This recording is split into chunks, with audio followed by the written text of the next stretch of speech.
In the last video we stopped at ellipses, galaxies. We are not generating color in a convenient way, and I propose to fix it. RGB values without alpha and get method. Let's test it.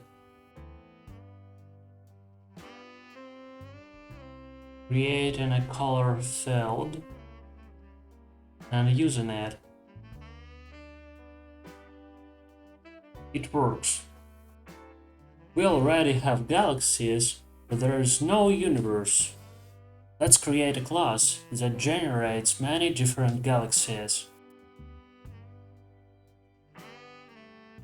Array of galaxies, distance, location, radius with the spread, and we are creating new galaxies with these parameters. Next, we need a method to draw it. Creating black background and drawing each galaxy one by one. Universe with 10 galaxies. What delightful ellipses! Let's work on this in the next video.